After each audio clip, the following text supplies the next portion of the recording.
2 a.m. on October 25, 2025, a swarm of 122 Ukrainian Dart drones was executing the first critical phase of Operation Floodgate, a low-altitude covert flight through the forest of Kharkiv Oblast.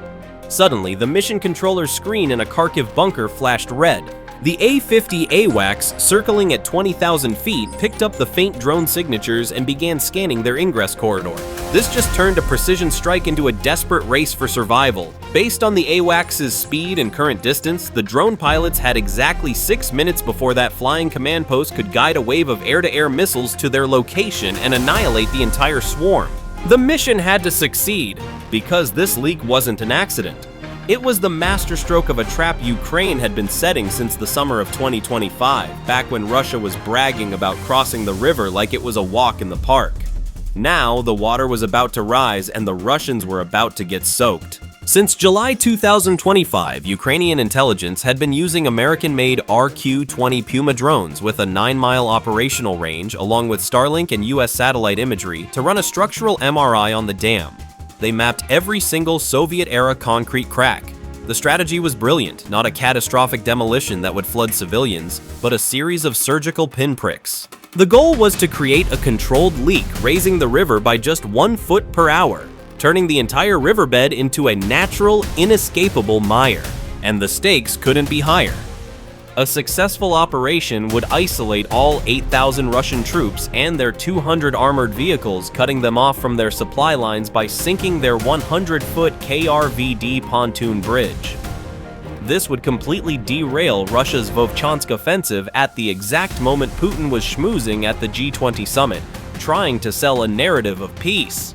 Meanwhile, a fresh $61 billion aid package had just been approved by the US, cranking up the pressure on Moscow to deliver a win.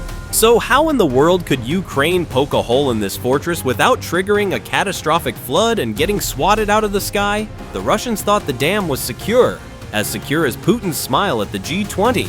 At 1:50 a.m., deep inside a hardened bunker with the 16th Corps near Kharkiv, the command is given. From mobile launch trucks, hidden just 10 miles from the border, the swarm of 122 Dart FPV drones takes flight.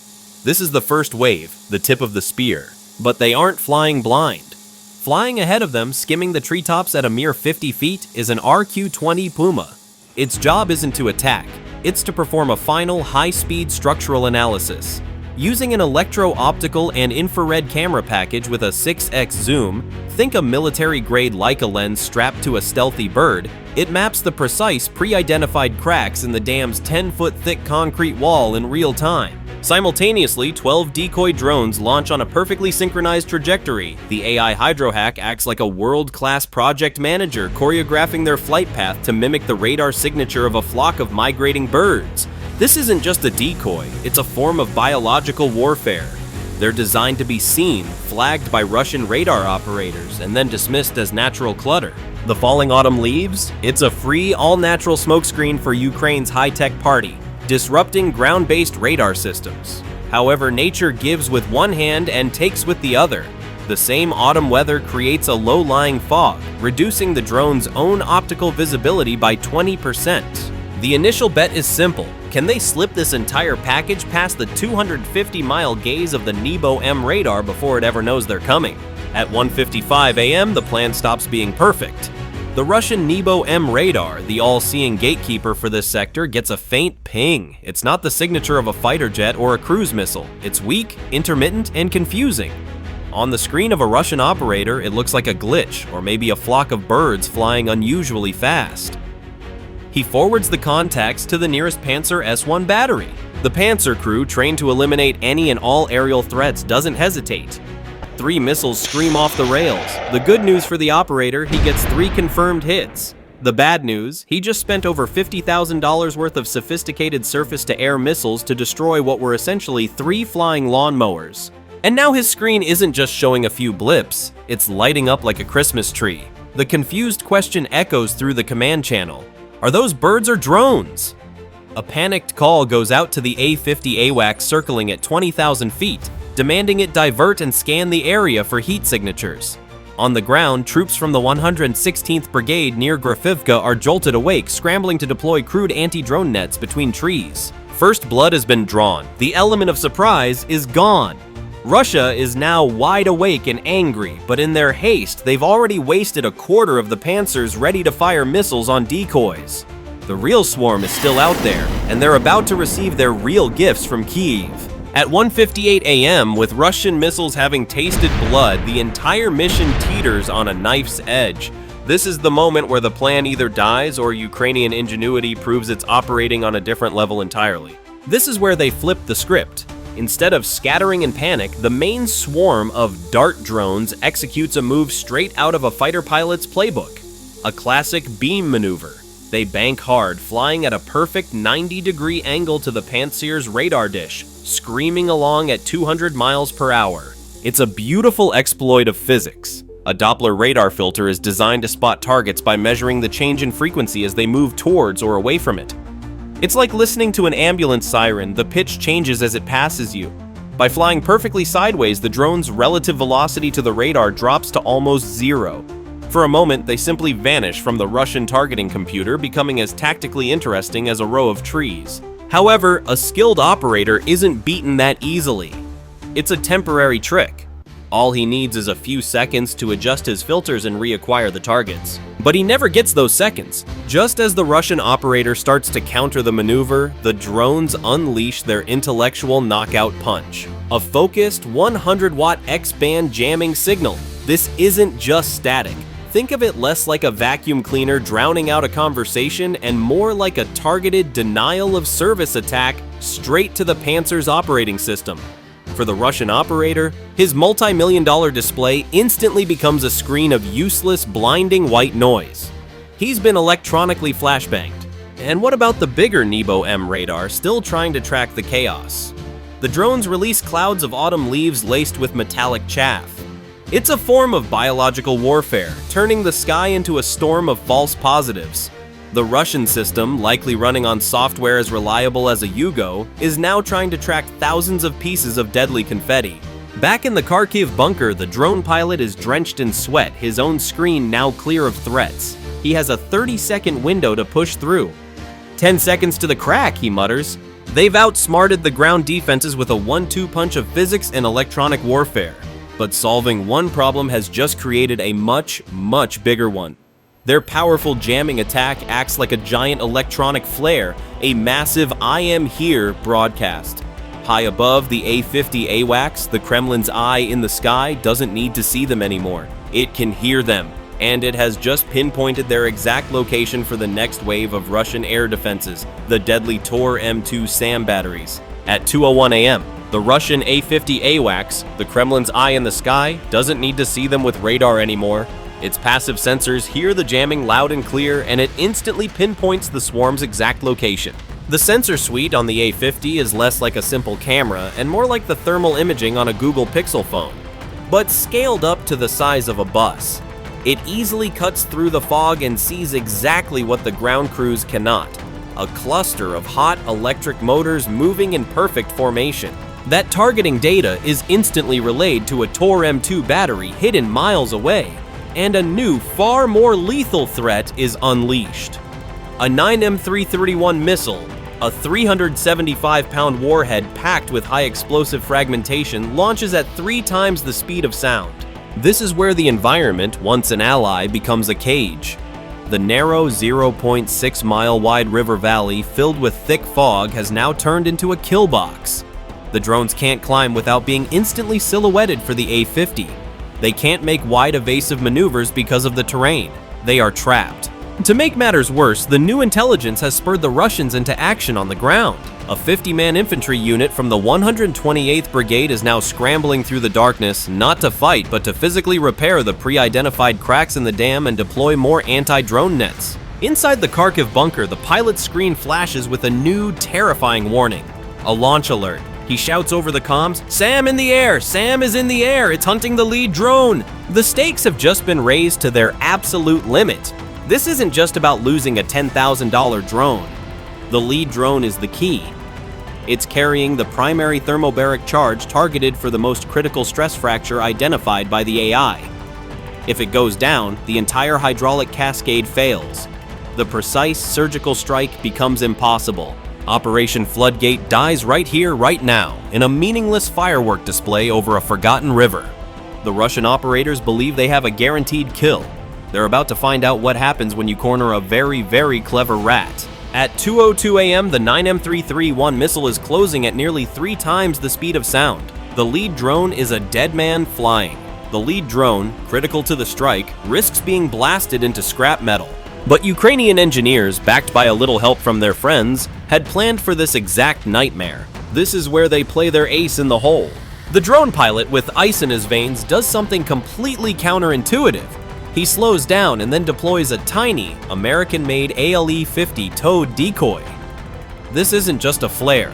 It's essentially a tiny, screaming fast jet engine on a wire designed to fool the most sophisticated radar-guided missiles in the world.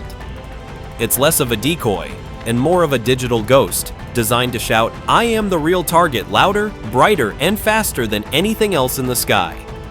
It's like trying to get a guard dog's attention while someone else waves a slab of prime rib right in its face. The missile's seeker, a marvel of Russian engineering, now has a choice. It can continue tracking the boring, slow-moving drone, or it can lock onto this new target, a screaming hot signature accelerating to 600 miles per hour with the thermal profile of an F-16's afterburner. It's not even a choice. The SAM violently changes course, chasing the bait. A few seconds later, it detonates harmlessly in the sky, vaporizing a $50,000 lure and accomplishing exactly nothing. The path is clear.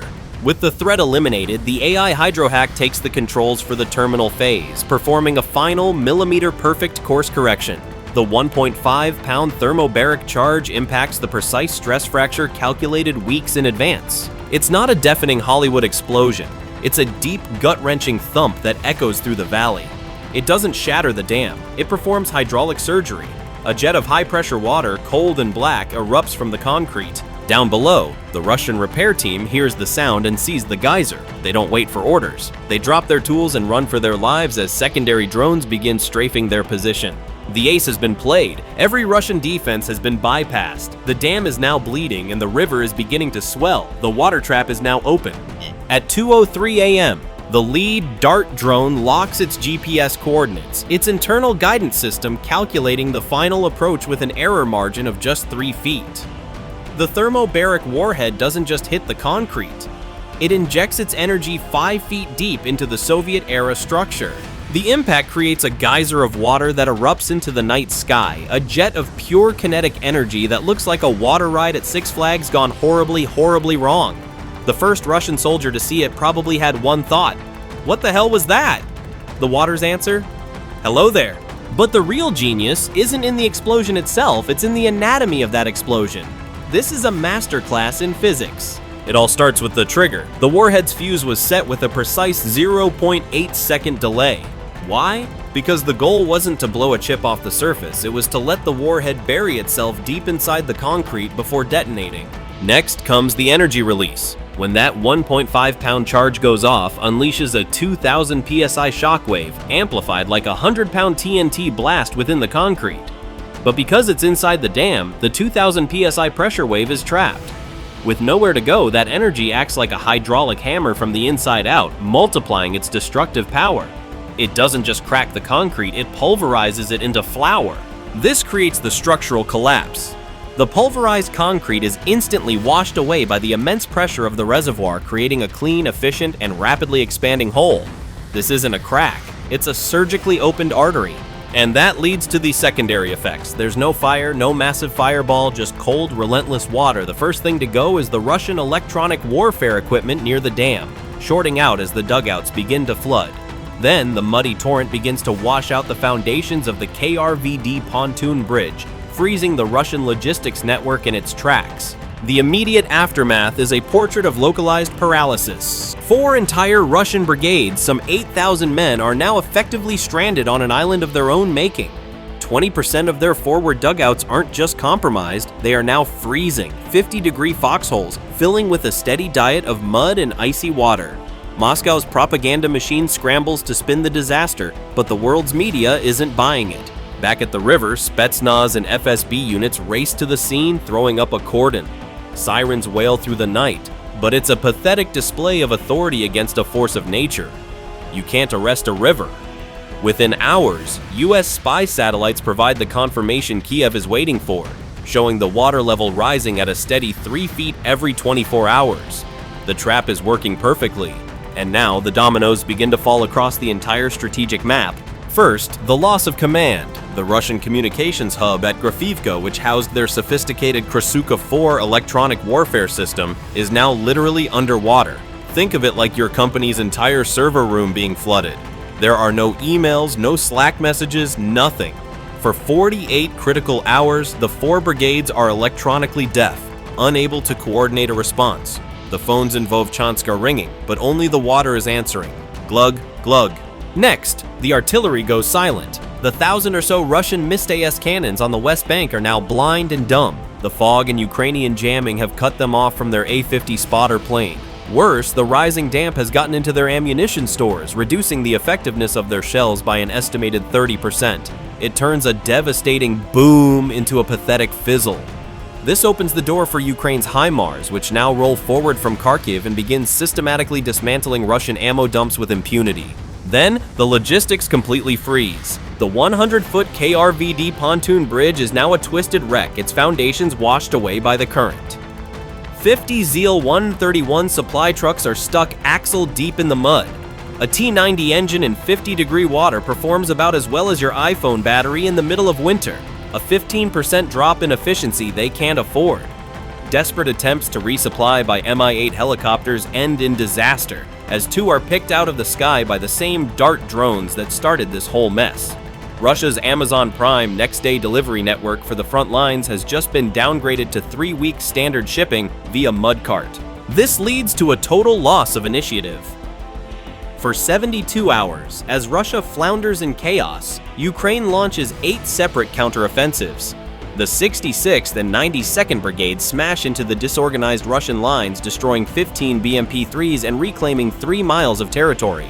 Finally, the geopolitical impact. The timing is a masterclass in strategic communication, as Putin is in Rio de Janeiro for the G20 summit, peddling his vision for peace. The news breaks of what the Western media quickly dubs the geopolitical flood. The humiliation is absolute. The EU uses the debacle to push through a new round of oil sanctions. The US Congress fast-tracks the $61 billion aid package, specifically earmarking funds for 500 more Switchblade 600 drones. Even Russia's ally, China, gets nervous, effectively putting their massive energy deal on credit hold, telling Russia to stabilize its business operations before they'll sign any more checks. And so, with 122 drones that cost a grand total of $120,000, Ukraine engineered a mini Great Flood. They proved that in 21st century warfare, you don't need a nuke to change the battlefield. Sometimes all you need is water, a little bit of code, and a deep understanding of your enemy's arrogance. The lesson here is simple. Never underestimate an opponent who can turn the very ground beneath your feet into a weapon. So I'll leave you with this question. If you were the Russian commander trapped with 8,000 men in a rising river, how would you get them out of this mess? Comment below with your escape plan. And if you want to see more of Russia getting a masterclass in modern warfare, make sure to like, subscribe, and share this if you think they need a few more swimming lessons.